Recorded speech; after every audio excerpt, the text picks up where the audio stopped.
우리에게서 가장 중요한 것은 믿음입니다. 교회에서 또 예배를 통해서 우리 신앙생활을 통해서 믿음이 내게 들어오지 않으면 옛날 믿음 가지고는 살 수가 없습니다. 믿음은 장성한 분량에 이르러야 됩니다. 그래서 진리를 깨닫고 믿음이 장성한 분량에 일어날수록 내 삶도 내 행복도 모든 것도 다 결정되는 거지, 우리가 기도를 많이 한다고 복을 많이 받는 것도 아니고, 우리는 믿음으로 살아가기 때문에 그리스도 말씀을 들음으로 우리는 믿음에 이르러야 된다라는 겁니다. 그래서 오늘 또 믿음에 관한 이야기지만 오늘 신앙의 여정에 대해서 좀 더 구체적으로 설명을 드리려고 합니다. 그래서 구원받은 이후 우리의 성도들은 구약식으로 이야기를 하면 세상에서 갈대아 우르야에서 하나님이 가나안으로 인도하였잖아요. 그게 이제 어떻게 보면 구원입니다. 구원받은 거죠. 그런데 이제 하나님의 택한 백성으로 이제 구원을 받았잖아요. 그러면 이 구원받는 아브라함이 가나안에서 계속 약속의 땅에서 젖과 꿀이 흐르는 땅에서 살아야 되는데 하나님은 가나안에서 애굽으로 보냅니다. 그리고 애굽에서 또 광야에서 가나안으로 이렇게 인도하시는 신앙의 여정. 그래서 아브라함을 믿음의 조상으로 만드시는 이 과정이 있습니다. 그래서 우리는 우리의 신앙생활도 마찬가지로 하나님은 구약을 통해서 우리의 신앙은 가나안에 구원받았지만 다시 애굽으로 가서 광야를 거쳐서 그렇게 가나안으로 오는 과정이 우리의 신앙의 여정이다라고 우리는 생각해 볼 수 있습니다. 그래서 지난 시간에 출애굽에 공부하면서 믿음으로 유월절을 지키고 믿음으로 애굽을 떠났다 이렇게 공부를 했습니다. 그리고 이제는 광야의 단계를 거쳐 가나안 단계로 가는 것입니다. 오늘 본문을 보면 이 가나안에 들어가기 앞서 일단 요단을 건너고 그 다음에 가나안에 딱 들어갔더니 입구에 뭐가 있습니까? 여리고성이 딱 철옹성 같은 여리고성이 이제 걷히고 있고 그것을 믿음으로 무너뜨리는 그런 이제 내용이 나옵니다. 자, 그래서 그 내용이, 그 사건이 여리고성을 무너뜨리는 것이 무엇을 상징하고 또 어떤 의미를 가지고 있는지, 그리고 믿음으로 여리고성을 무너뜨린다는 것이 어떤 의미가 있는지를 오늘 말씀을 통해서 함께 나눠보고자 합니다.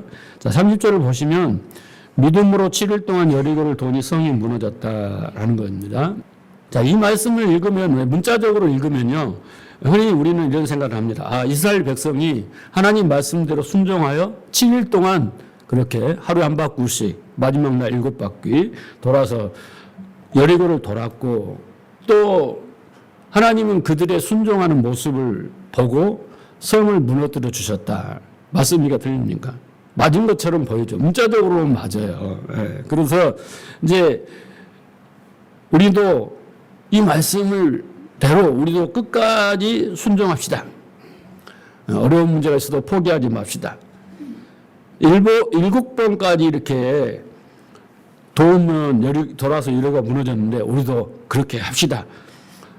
이런 교훈을 이끌어내서 심지어 어떤 분들은 그 땅받기라는 걸 해요. 어떤 땅을 정복하고 어떤 땅을 사고 싶다 그러면 뺑뺑 돌면서 땅받기를 한단 말이에요. 이 흉내내서 이런 신자들도 있습니다. 자, 그런데 순종이라는 단어를 가만히 생각해 보면 순종을 이렇게 단어는 순수히 복종함이라는 거예요. 국어사전을 찾아보면 순종은 순순히 복종함 그래요. 순순히 복종이요. 그럼 복종은 뭐냐면 남의 명령이나 의사에 그대로 따름. 그죠? 순순히 남의 명령이나 그 뜻에 그대로 따르는 것을 우리는 순종이라고 국어사전은 말하고 있습니다. 그런데 성경이 말하는 순종은 그런 뜻이 아니에요. 그래서 제가 항상 3차원으로 봐야 한다 그랬잖아요. 국어사전이 말하는 의미, 종교가 말하는 의미, 기독교가 말하는 의미 다르단 말이에요. 성경을 쭉 이렇게 공부를 해보면 성경이 말하는 순종이라는 것은 뭐냐면 하나님 말씀을 잘 듣고, 잘 듣는다는 건 뭐냐면 말하신 의도가 있어요. 야, 집 너 나가. 그러면 진짜 나가란 게 아니에요. 혼내는 거예요. 정신 차리라는 소리잖아요. 근데 거지것대로 듣고 나가면 안 되는 거죠. 그렇죠. 그런 것처럼 하나님이 말씀하시는 데는 의도가 있는 거예요. 의미가 있는 거예요. 그래서 그 뜻을 알아야 돼요. 그 의미를 알아야 돼요. 그리고 자기 뜻을 버려야 돼요. 하나님 뜻이 옳습니다. 그리고 자기 뜻을 버리고 하나님 뜻대로 행하는 게 뭐냐면 바로 순종이다 그런 거예요. 순종이다 그런 겁니다. 네. 그러니까 예를 들어 볼게요. 바리새인들에게 하나님이 율법과 성막을 주셨어요. 자, 성막을 주셨는데 이들은 열심히 순종했어요.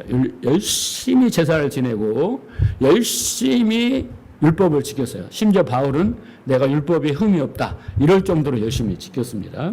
자, 그런데 예수님은 그들을 책망합니다.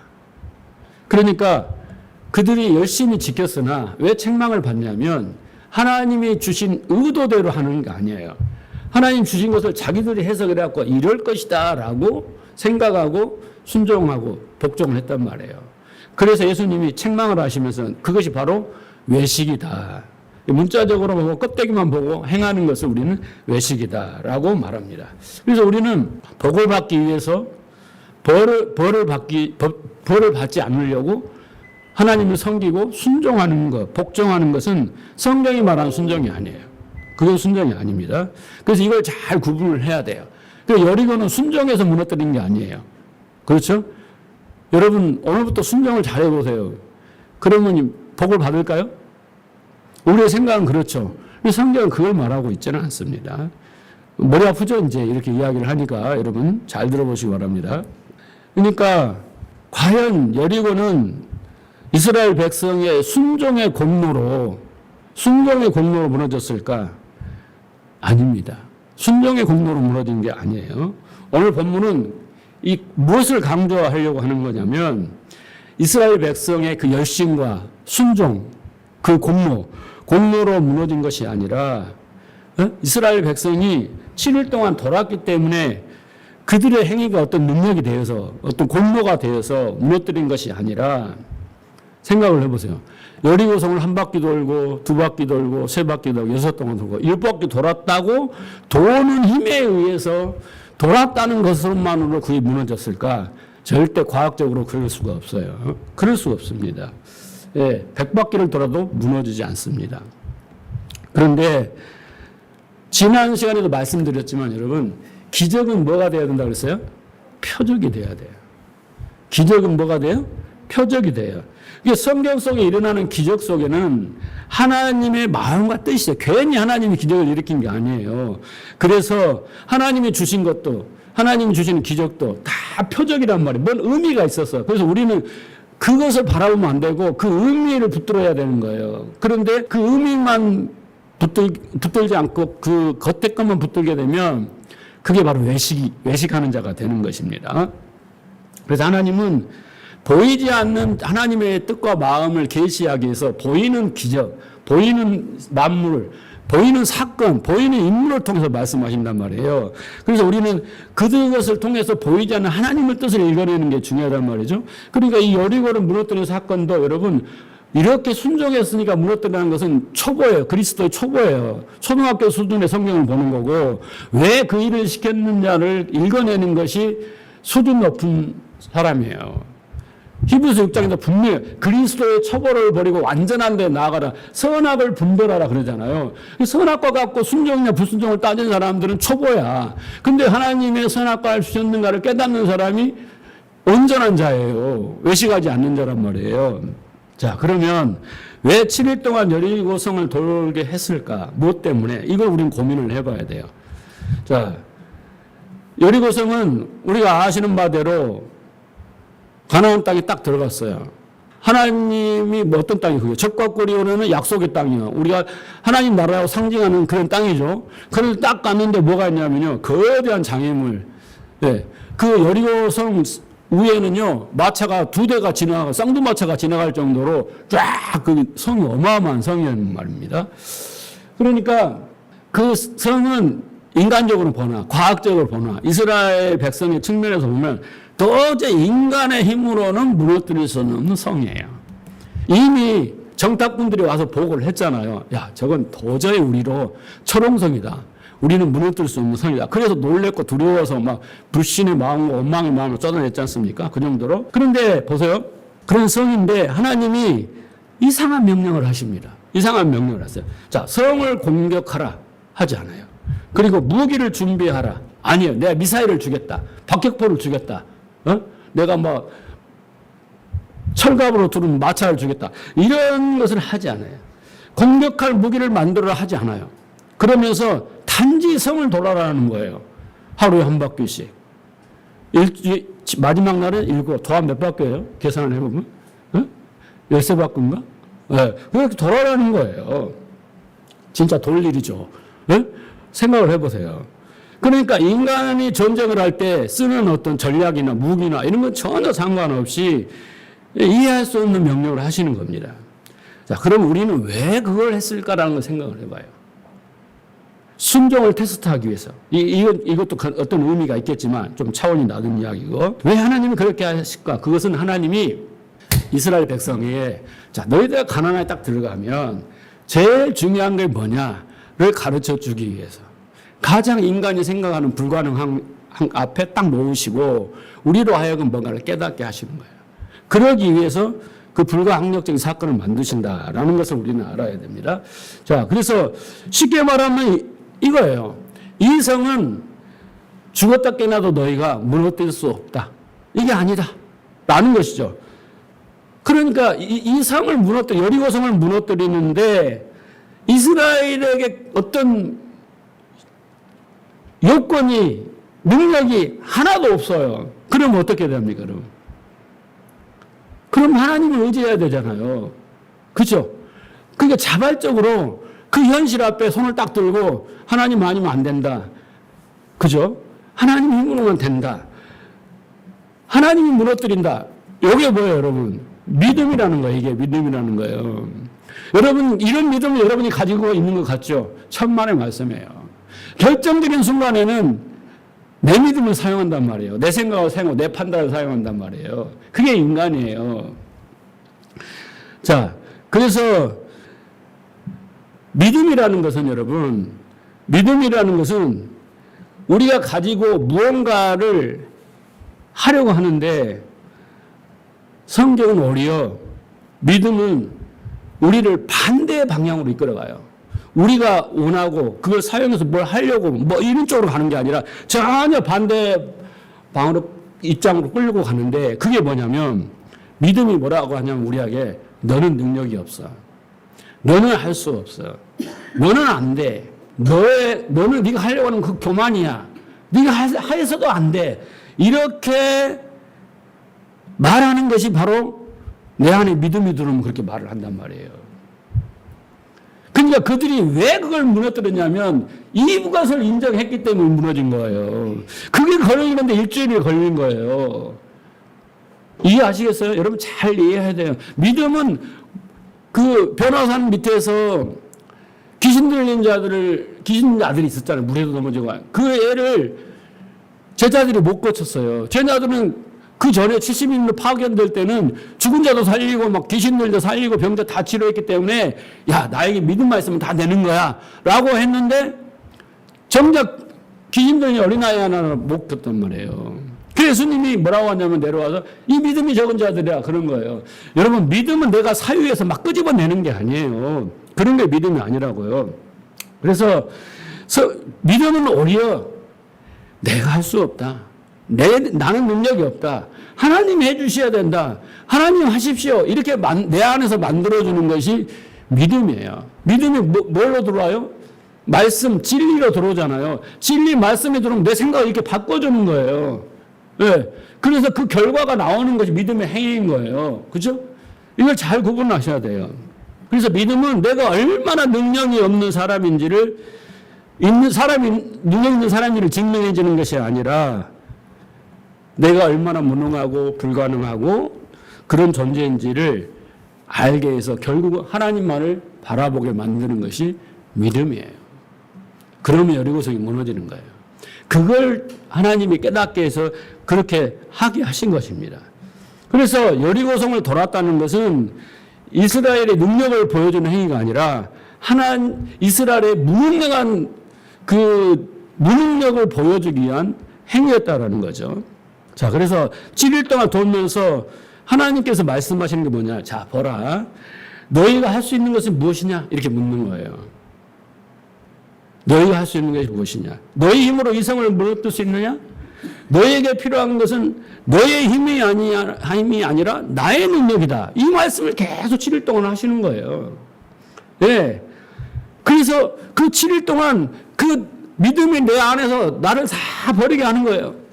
다 버리게 하고 오로지 하나님만 바라보게 만드는 것이 바로 믿음이 하는 일이에요. 이해가 가시죠? 자, 그리고 이 7바퀴를 돌잖아요. 7일을 그렇게 하잖아요. 이 7이라는 숫자의 의미를 잘 알아야 돼요. 7은 보통 우리가 성경에서 완전한 숫자예요. 7일 동안 창조를 하잖아요. 모든 것이 7교회 막 이렇게 해서 7이라는 것은 완전한 숫자를 의미합니다. 그리고 7이라는 숫자는 7일날 뭐 하셨어요? 안식을 하셨어요. 창조의 안식이 나오고 안식은 완성의 의미입니다. 근데 이 7이라는 어근을 쭉 쫓아가면 이 7일의 의미 속에는 전쟁과 갈등이라는 단어가 있어요. 단어의 의미가 있습니다. 그러니까 이 하나님 나라와 안식, 여기는 어디를 상징하여 지금? 눈에 보이는 가나안 땅이죠. 이 가나안 땅은 7, 뭐냐면 전쟁을 통해서 정복하는 거예요. 전쟁을 통해서 안식이 오고 완성이 오는 거지 그냥 가만히 입 벌리고 있으면 오는 것이 아니다라는 거예요. 이해하시겠어요? 예. 그러니까 여리고성을 시작으로 거기 들어가면 강력한 7족속이 가나안 토부 세력들이 7족속이 딱 버티고 있는 거예요. 또 7족속이야. 7 뭐예요? 어마어마하게 강하고 견고한 진처럼 7족속이 딱 버티고 있는 거예요. 그걸 성경은 뭐라고 말하냐면요. 내 안에 있는 거예요. 내 안에. 7귀신, 7족속은 누가 있냐면 내 안에 있는 거예요. 그래서 제가 항상 그러잖아요. 우리 교회는 가나안 단계의 수준에 있는 교회다. 그건 뭐예요, 여러분?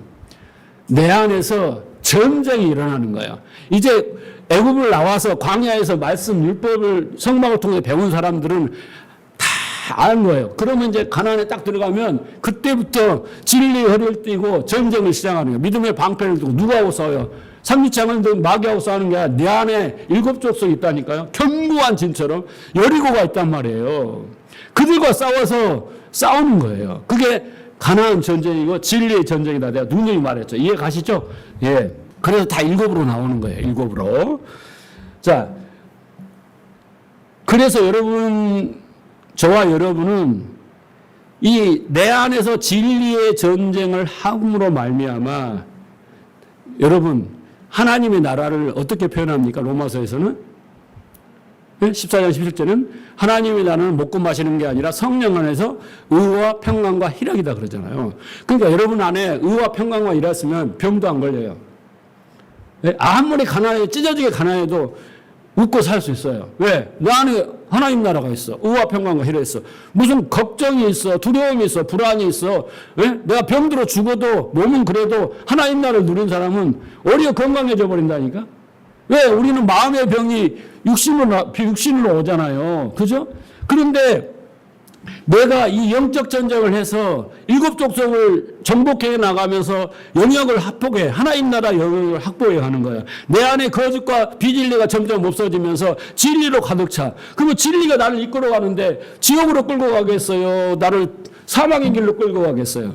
그죠? 내가 생각하고 판단한 게 다 하나님 마음이 합하고 뜻과 가는 길로 가는 거예요. 그래서 내 영역이 쫙 확보될수록 저도 말했지만 믿음으로 확보되면 의와 평강이 막 커지는 거예요. 할렐루야. 성령 안에서, 그 말은 진리 안에서란 말이에요.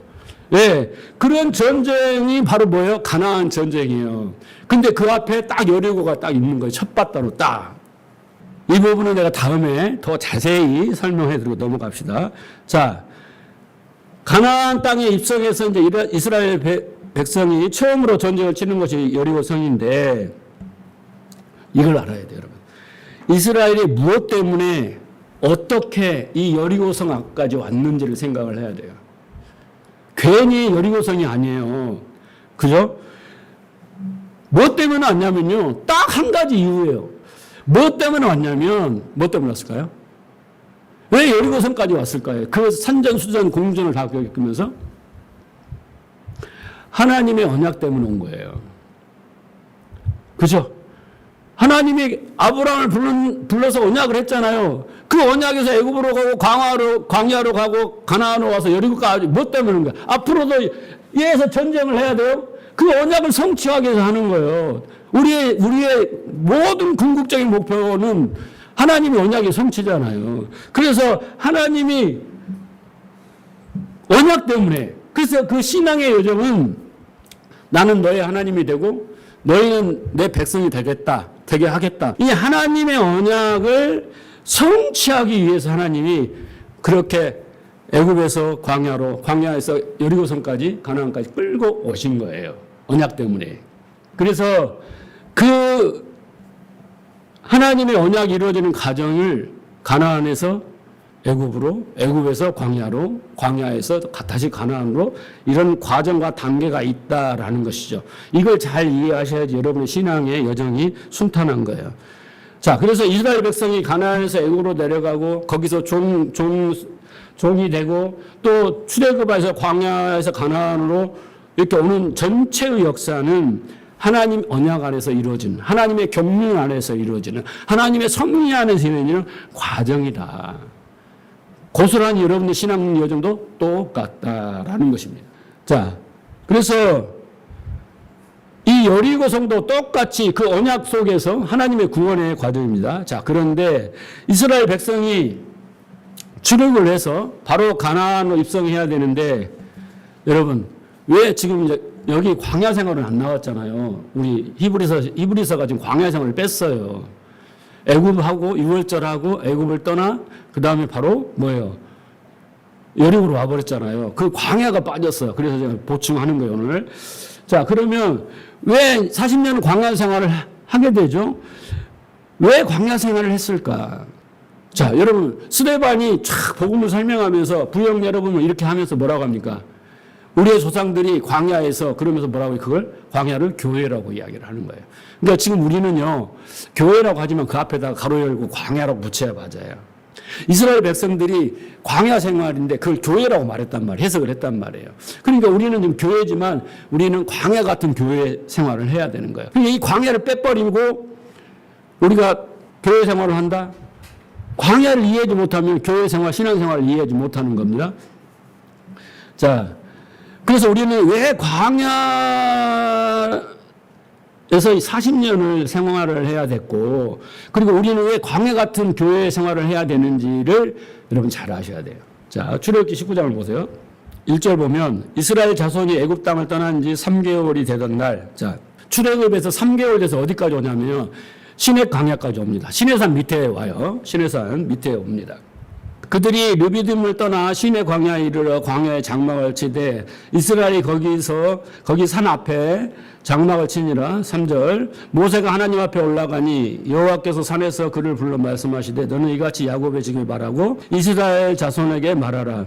내가 애굽 사람에게 어떻게 행하였음과 내가 어떻게 독수리 날개로 너희를 업어 내게로 인도하였음을 너희가 보았느니라. 세계가 다 내게 속하였나니 너희가 내 말을 잘 듣고 내 언약을 지키며 너희는 내 모든 민족 중에서 내 소유가 되겠고 너희가 내게 대하여 제사장의 나라가 되면 거룩한 백성이 되리라. 이 말을 이스라엘 자손에게 전할지니라.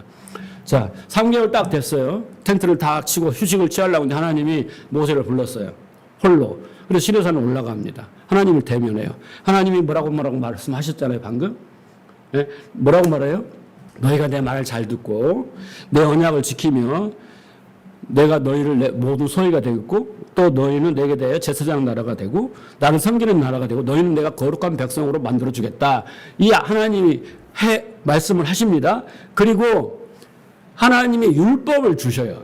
계명을 주신단 말이에요. 여기는 안 나오지만 계명을 주시면서 이 언약대로 이 계명대로 지킬래 안 지킬래 하고 가서 너희 백성한테 물어봐. 이렇게 모세한테 지시를 합니다. 그래서 모세가 내려와서 물어봐요. 자, 24장 3절 보세요. 모세가 와서 여호와의 모든 말씀과 그 모든 율례를 백성에게 전하매 그들이 한 소리로 응답하여 이르되 여호와께서 말씀하신 모든 것을 우리가 준행하겠나이다. 이제 겁도 없어요. 겁대가를 상실했어요. 하나님이 율법과 율례 모든 것을 다 준 거예요. 아직 기록은 안 했어요. 주어서 한번 물어봐. 그랬더니 네, 우리가 하나님 말씀대로 다 준행해서 뭐 제사장의 나라가 되고 거룩한 백성 좋습니다. 지키겠습니다 하고 딱 약속을 합니다.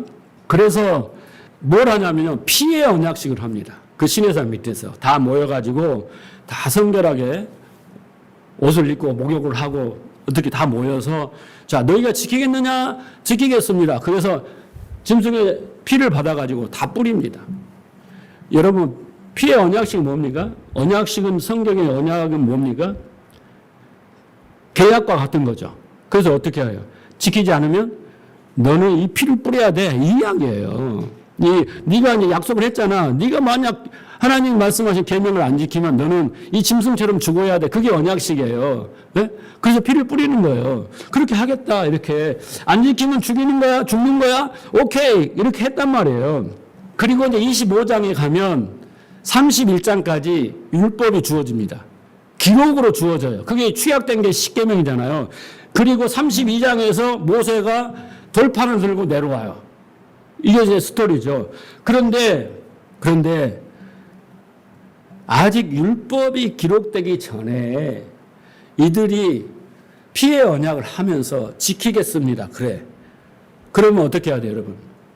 하나님이 돌판을 딱 주고 딱 던져놓고 어떻게 해야 돼? 안 지킨 놈은 다 죽여야지.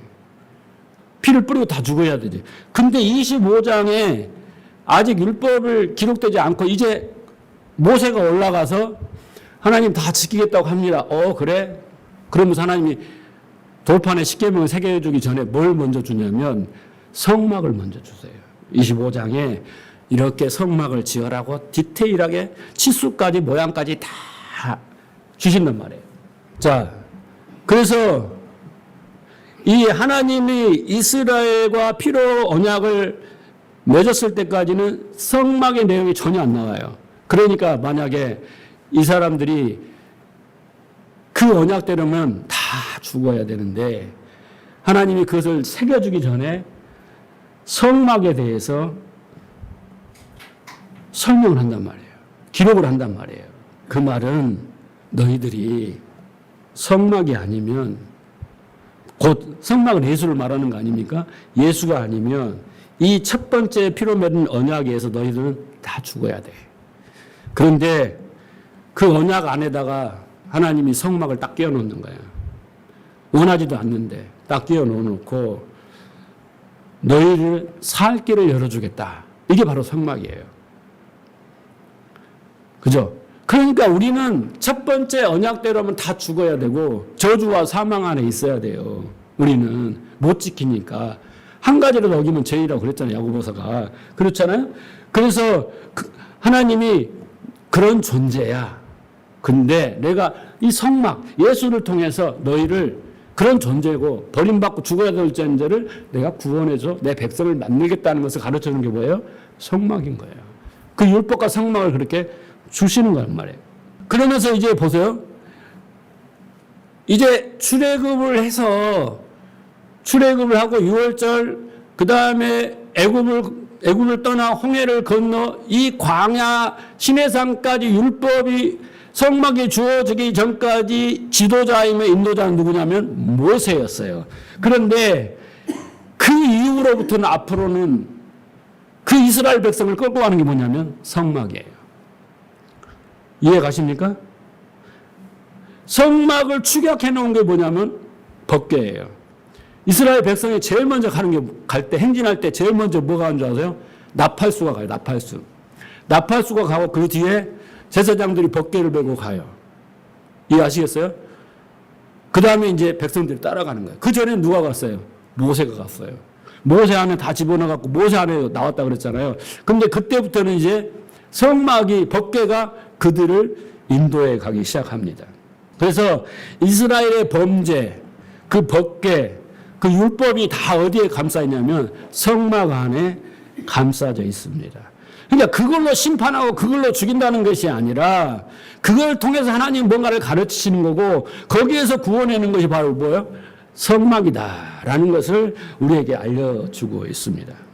그래서 성막은 마치 출애굽할 때 모든 이스라엘 백성이 모세에 속하여 구원을 받았잖아요. 그런 것처럼 이제 이스라엘 백성은 이제부터 우리까지 다 성막 안에서 그 성막의 상징인 예수 안에서 어떻게 해요?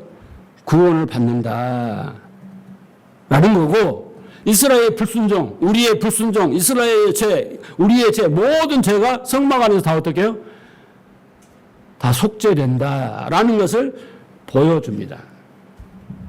그래서 그걸 통해서 하나님은 성막 안에서 예수 안에서 너희가 구원을 받는다라는 것을 가르쳐 주시는 겁니다.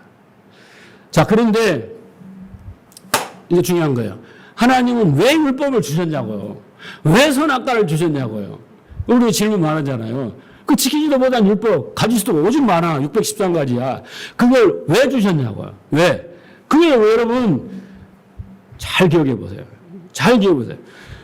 율법이 어떤 역할을 하는데 어떤 역할을 하냐면 이스라엘이 어떤 존재인가를 폭로하는 역할이 뭐냐면 계명이면 율법인 거예요. 자, 보세요. 모세가 너희가 지키겠냐? 네, 지키겠습니다. 그래서 하나님 가서 내가 받아올게, 증명서를 받아올게 그러면서 올라가서 증명서를 받는데 40일을 걸려요.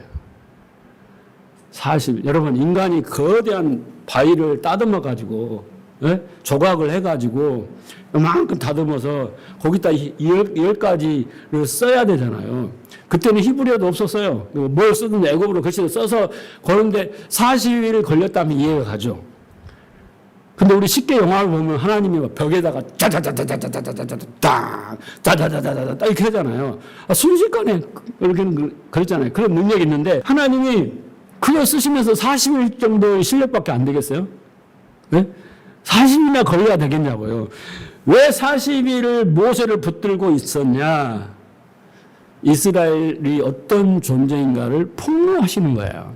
자, 모세가 가서 40일 동안, 40일이 지나도 안 와. 이 사람들이 이제 조바심이 나온 거예요. 예, 두려웠단 말이에요. 근데 여기서 뭐가 들통이 나냐면 자기들을 이끌어온 것이 모세라고 생각한 거예요. 여러분, 교회에서 나를 이끌어간 사람이 목사라고 생각하면 여러분 망하는 거예요. 이들은 자기의 지도자가 모세라고 생각한 거예요. 모세를 인도하시고 모세를 택하시고 모세를 보내시고 모세에게 말씀하신 하나님을 잊어버린 거예요. 아, 모세가 죽더라도 하나님이 계시니 두려워하지 말아야 되는데 이 사람들은 지금 뭐예요? 모세가 40일가 안 오니까 두려우기 시작한 거예요. 이 두려움을 뭘 만들어요? 금송아지를 만들어요. 금송아지를. 이들이 하나님에 대해서 망각을 하고 하나님에 대한 믿음도 잊어버리는 거예요. 40일 동안에. 이 40일은 어쨌든 안 좋은 숫자야. 40일은.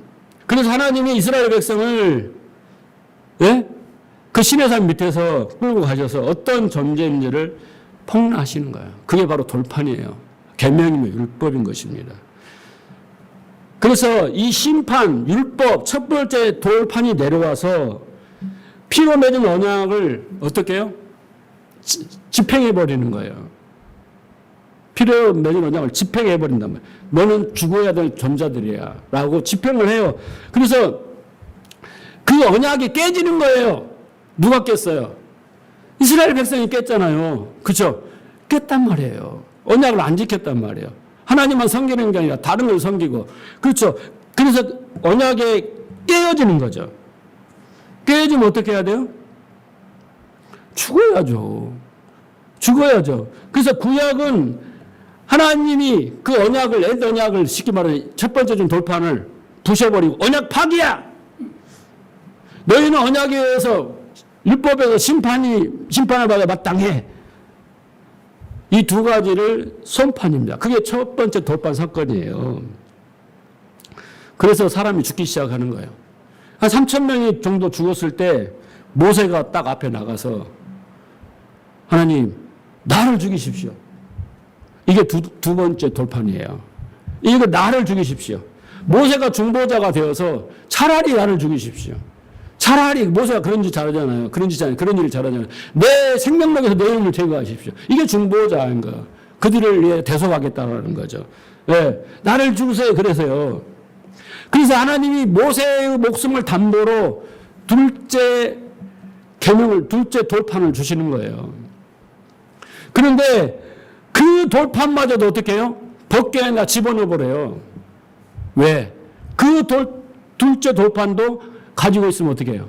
그걸로 저주와 심판 안에 있게 되잖아요. 근데 벗겨 안에 집어넣어버려요. 왜 넣어요, 여러분? 벗겨 안에는 뭐가 들었어요? 그 언약을 지켜야 하는 십계명이 들었잖아요. 만나의 항아리도 하나님을 시험하고 인간의 탐욕을 나타내고 그걸 나타내고 그 다음에 아론의 쌍난 지팡이도 하나님의 권위에 도전하고 뭐에 도전하고 인간의 죄악의 폐역의 함이 거기 들었잖아요. 그걸 드러내면 다 죽어야 돼요. 근데 그것을 속죄판에서 딱 덮고 그것다 피를 뿌린단 말이에요. 그 시인자 그 피로 덮어서 그 세 가지 죄악이 있는 인간이 다 구원을 받는 거예요. 이스라엘 백성이 구원을 받는 거예요. 예, 한 번씩 제사를 드리잖아요. 그래서 보세요. 야고보 1장 25절 보세요. 자유롭게 하는 온전한 율법을 들여다보고 있는 자는 듣고 잊어버린 자가 아니요 실천하는 자니 이 사람은 그 행하는 일에 복을 받으리라. 그러니까 보세요. 자유롭게 하는 온전한 율법. 이게 뭐예요, 여러분? 여러분, 십계명이 무엇인지 율법이 무엇인지를 깨달은 자예요. 그러니까 하나님이 이걸로 뭐 한다고 그랬어요? 우리의 죄와 폐역함과 탐심과 이런 것들 다 드러내는 것을 통해서 다 드러난 자는, 인정한 자는 율법으로부터 자유한 자예요. 이걸 모르는 자는 지키려고 계속 노력하는 자예요. 바리새인들처럼. 그들은 저주와 심판 안에 있는 거예요.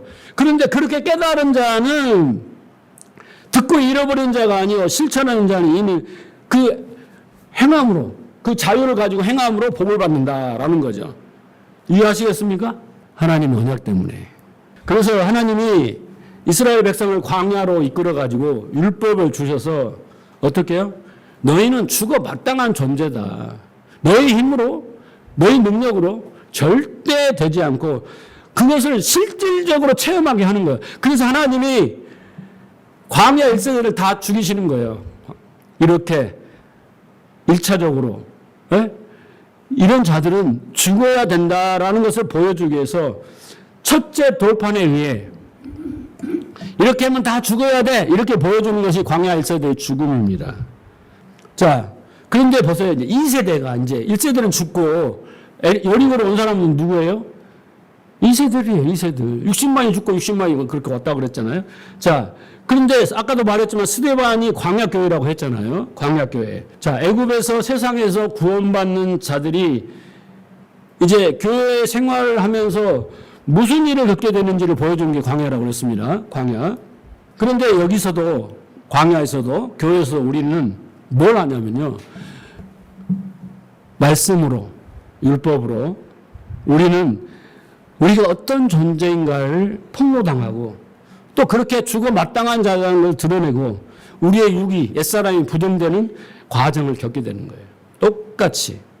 그게 그래서 죽는 거예요. 광야 이스라엘들이. 그래서 신명기 8장 2절을 쭉 읽어보면 뭐예요? 하나님이 광야 40년 동안 너희를 지키시고 보호하시고 신발이 닿지 않도록 옷이 헤어지지 않도록 해주면서 뭐라고요? 너를 낮추시고 네 마음이 어떠한지 네가 사랑하는지 내 법을 지키는지 너희로 알게 하려고 했다라는 거죠. 그게 광야라는 거예요. 그러니까 여러분 광야 같은 교회에서는 뭐 해야 돼요, 여러분? 내 안에 말씀이 율법이 내 안에 뭐예요?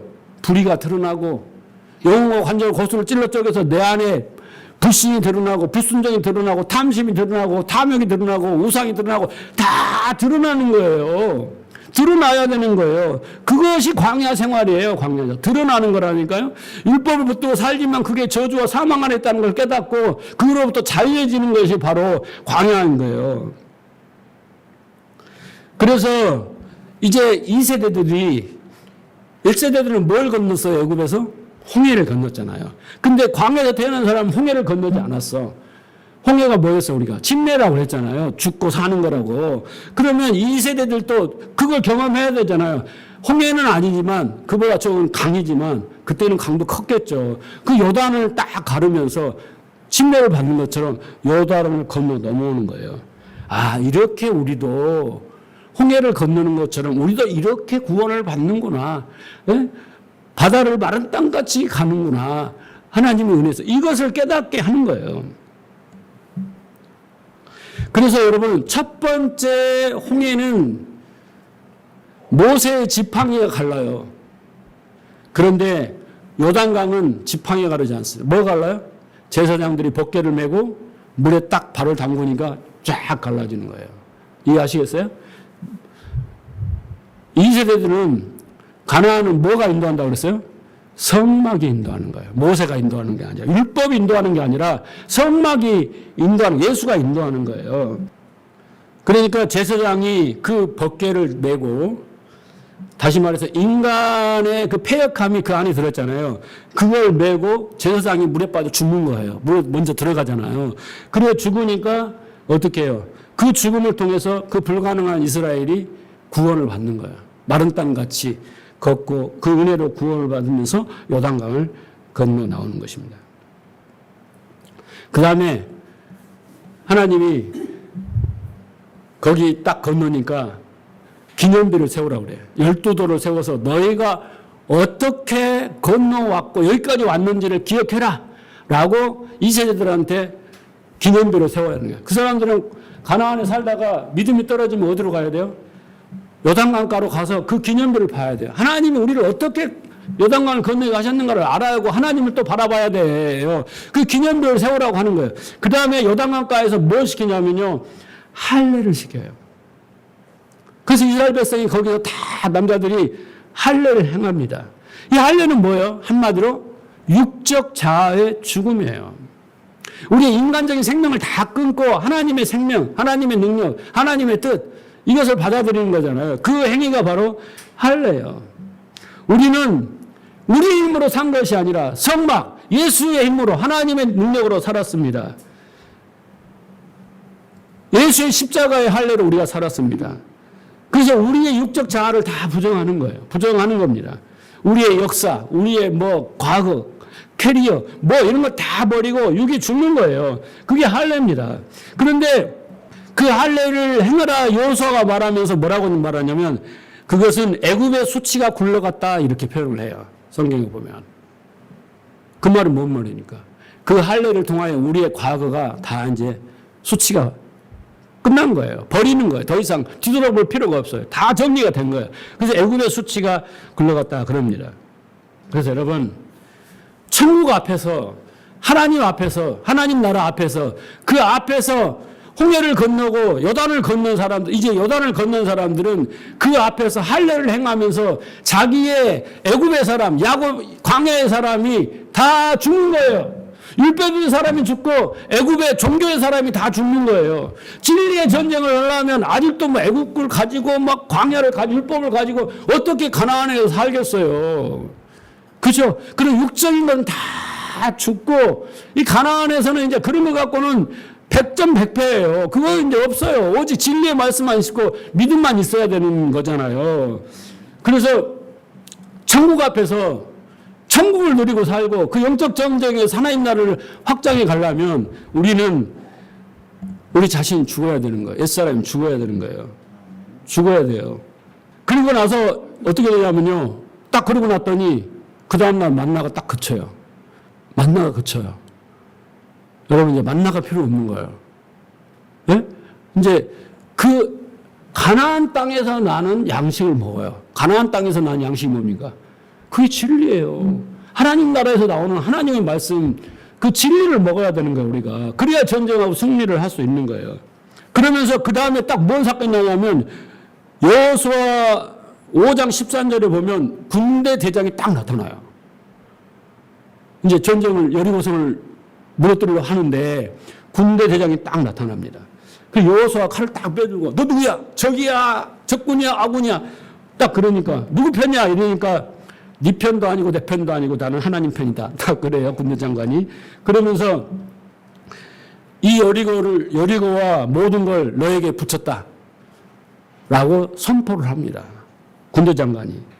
이제부터 내가 이 여리고성을 깨고 가나안을 정복할 테니까 너희는 걱정 말고, 너희는 원래 쓸모없는 인간이지만 이제 여기서 배우고 깨닫고 하나님을 의지하여 정복하라. 이 군대 장관이 하는 말이에요. 그게 여리고예요. 그래서 여리고를 돌아라 한 거예요. 자, 이렇게 가르쳐놓고 여리고를 돌아라 하는데 안 돌 사람이 있어? 제가 지금까지 설명했는데 여러분 중에 에이 목사님 구약이죠 이런 사람은 여리고를 돌 생각이 없는 거야. 영적 전쟁을 할 마음이 없는 거예요. 여러분 생각을 해보세요. 여리고를 한 바퀴 돌았어. 첫날은 사람들이 저거 뭐야? 저거 뭐야? 저 많은 인구가 왜 저런 거야? 이틀째도 그래. 아, 또 왔네? 왜 왔어? 하여튼 미친 거 아니야? 아, 운동하나? 이렇게 생각해. 셋째 날 또 왔어. 저 도라이들 아니야? 막 이렇게 이야기하고 이스라엘 백성도 돌면서 사람들이 막 손가락질하고 막 자기들끼리 막 놀리고 그러니까 막 쭈삣쭈삣 하면서 막 고개 숙이고 돌았을 거 아니에요. 처음부터 막 씩씩하게 이렇게 됐을 일 없잖아요. 그렇죠? 그래서 그 사람들이 이스라엘을 보면서 저 사람들 진짜 좋은 사람들 아닌가. 맨날 와가지고 한 바퀴씩 돌고 가? 아니, 공격을 하려면 하든지, 돌이라도 던져보든지, 아니면 성 있는 돌이라도 하나 깨뜨려 보든지, 망치질을 해보든지, 해보지. 활을 쏴보든지, 뭘 해보지. 왜 빙빙 도는 거야? 저렇게 많은 수가. 그게 뭐예요, 여러분? 그 사람들 앞에 그 이스라엘 백성은 그렇게 많지만, 거기를 무너뜨릴 수 없는, 쓸모없는, 무능력한, 무가치한 존재인 거예요. 우리가 여리고성을 무너뜨리지 못해요. 내 안에 여리고성을 견고한 자는 무너뜨릴 수가 없어요. 예? 하나님이 그걸 인정하라고 돌아가고 하는 거예요. 멸시와 조롱과 천대를 받으면서 교회 나오면 사람들이 거기서 밥이 나오냐, 뭐 왜 헌금을 하냐, 뭐 왜 일주일간 6일 동안 일하고 일주일간 쉬어야지 왜 또 새벽같이 가냐, 맨 조롱 하는 거 아닙니까? 여러분, 가족들이, 지인들이. 그런데 하나님은 도는 거예요. 그래서 마지막 순간에는 우리는 할 수 없지만 하나님을 하신다. 이 마음이 들어야 되는 거예요. 이게 믿음인 거예요. 이게 믿음인 거예요. 자, 보세요. 여호수아 6장 8절. 여호수아가 백성에게 이르되 마침내 백성이 7 양각 나팔을 7을 잡고 여호와 앞에 나아가 나팔을 불고 여호와의 언약궤는 그 뒤를 따르며 그 무장한 자들은 다 나팔 부는 제사장들 앞에서 행하니 후보는 궤 뒤를 따르고 제사장들은 나팔을 불며 행진하더라. 마지막 빰빰빰빰 하고 나팔을 불고 쫙 도는 거예요. 그런데 여러분, 이 나팔을 부는 것은 상징적이에요. 구약에 나팔절이라는 것도 있잖아요. 희년을 선포하는 건데 여기 보면 계시록에 이 장면이 비슷한 장면이 나와요. 한번 볼까요? 계시록 10장 7절에 7째 천사가 소리를 내는 날 그의 나팔을 불려고 할 때 하나님이 그의 종 선지자들에게 전하신 복음과 같이 하나님의 그 비밀이 이루어지리라 하더라. 모습이 똑같잖아요. 천사가 일곱 천사 나팔을 불러요. 7째 천사가. 그렇죠? 그러니까 마지막 나팔을 부는 것은 뭐예요? 복음의 선포예요. 복음의 선포. 하나님의 그 능력의 선포하면 하나님의 뜻을 선포란 말이에요. 복음과 같이 그 비밀이 이루어지리라 선포하는 거예요. 그렇죠? 그러니까 빰빠라빰빰 부니까 어떻게 되겠어요? 성이 와르르르르르 무너지는 거예요. 손 하나 깠다가 안 하는데. 그렇죠? 그러니까 여러분, 기적이라는 것은 우리가 어떻게 무너질까, 이렇게 할까, 이게 중요한 게 어떤 일이 할까 한 게 아니라 일어나. 여러분 삶에 일어날 수 있어. 그런데 왜 그때 그 방식으로 그렇게 일어나느냐 말이에요. 그것에 예의주시를 해야 그게 믿음인 거지. 기적이야? 할렐루야. 그래 놓고 쏙 따먹고 6개월은 열심히 나와. 그 뒤로는 나는 한 번의 기적으로 나는 하나님을 향해 믿음으로 가야 된다고 생각해요. 그 불가능을 보았다면. 그래서 이 육과 철옹성 같은 여리고가 이 복음의 나팔 소리, 말씀에 의해서 어떻게 해요? 예수에 의해서 여러분의 육과 철옹성 같은 여리고가 무너지는 거예요. 하나님이 무너뜨리신다. 말씀이 진리가 무너뜨린다. 여러분 믿어야 돼요. 여러분이 여러분을 무너뜨리려고 할 수가 없어요. 여러분이 여러분을 모르는데 어떻게 무너뜨리고, 내가 문제인지 뭔가 모르고 자기는 괜찮고 지식을 가지면 다 안다라고 생각하는데 뭘 무너뜨리냐고요. 근데 우리에게는 하루에 한 바퀴도 7바퀴 도는 그 순종이 있어야 되고, 그 가운데 내가 깨달아야 되는 거예요. 나는 나를 절대 못 무너뜨린다. 나의 옛사람은 죽일 수 없다. 아무리 노력하고 금식하고 40일 금식해도 안 돼요. 그러나 하나님이 하나님의 방법으로 나를 무너뜨린다는 믿음이 있어야 되는 거예요. 그리고 기다려야 돼요. 제발 나를 무너뜨려 달라고. 그게 믿음인 거예요. 이렇게 저렇게 이렇게 여러 가지 방법으로 안 돼요. 물론 그런 거 하다 보면 그 방법을 통해 하나님 하실 수도 있으나, 그보다 먼저 중요한 것은 우리가 방법을 선택하는 것이 아니라 하나님이 하시기를 내가 그렇게 무너져야 된다고, 죽어야 된다라고 인정을 해야 되고, 하나님이 나를 그렇게 무너뜨리신다고 생각하고, 그게 내게 닥친 고난일 수도 있고 질병일 수도 있고 사고일 수도 있고 그렇잖아요. 관계를 깨뜨릴 수도 있고 몰라요. 그러나 그것을 통해서 나를 무너뜨린다는 그 믿음, 그걸 하나님이 무너지는 건 쉬워요. 근데 그 과정에 이르는 것이 그렇게 열쇠 밖으로 돌아야 되는 거예요. 내가 그걸 받아들이기 위해서. 여러분, 교회는 저는 그렇게 생각해요. 우리의 육적자, 옛사람을 죽여서 자기 부인에 이르게 하는 말씀을 드려야 하는 곳이에요. 여리고성을 무너뜨리고 가나안을 정복하게 하게 하는 말씀을 들어줘야 하는 곳인데, 오히려 교회가 육을 살찌게 하고, 그잖아요. 부경화, 무명장수 이런 것을 막 더 많이 갖게 하는 방법을 일러주고, 이런 것은 아니란 말입니다. 예수님은 자기를 부인하고 자기 십자가를 지고 따르라고 왔는데, 성경에다 대고 온통 부귀영화 무병장수를 누리고 받는 방법이 어떻게 성경에다 기록해 놓겠어요. 재물과 하나님을 경하여 섬기지 못한다고 다 버리라고 하는데 어떻게 재물을 챙기고 뭐하는, 그게 성경을 기록해 놨겠냐고 상식적으로 생각을 해보시라고요. 여러분, 성경에 보면은 바리새인들을 비유할 때 부자로 비유해요. 그리고 낙타로 비유합니다. 그러면 뭐에 대한 부자예요, 바리새인들은? 자기 의의 부자인 거예요. 내가 율법을 지켰다, 내가 헌신했다, 봉사했다, 내 공로와 공덕에 배부른 부자예요. 나는 처음부터 율법을 어릴 때부터 다 지켰습니다. 부자 청년. 그죠? 호화로 연락하는 나사로에게 얼만큼도 은혜를 베풀지 않는 그 부자. 그죠? 낙타예요, 낙타. 그러니까 여러분, 교회는 여러분들 낙타야. 근데 교회는 여러분 다이어트를 확 시켜가지고 바늘길을 딱 통과해주게 하는 게 교회예요. 그죠? 근데 교회가 막 낙타가 살을 찌게 만들어줘. 비대하게 만들어줘. 더 부자로 만들어줘. 부자가 되세요. 부자 되세요. 막 하고 막 비대해갖고 바늘길은 그냥 보이지도 않아.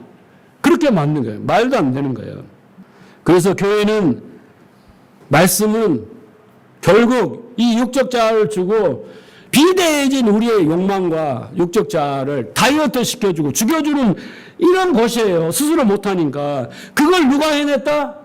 하나님이 주신 믿음이 해냈다는 거예요.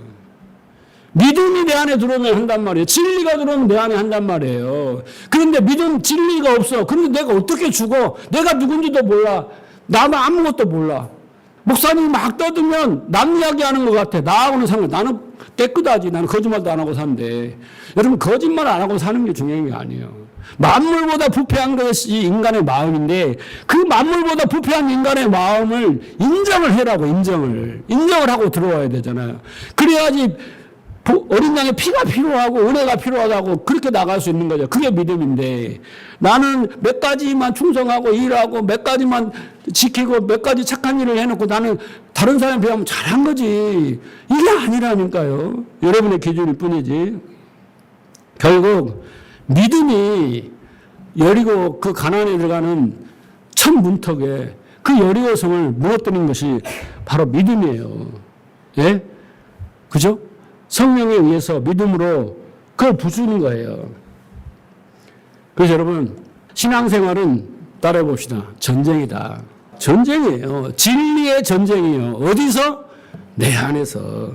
예배당만 왔다 갔다 하고 내가 예배 의식에 참석하고 주일 지켰다. 이건요, 허당이에요, 허당. 허당이라고.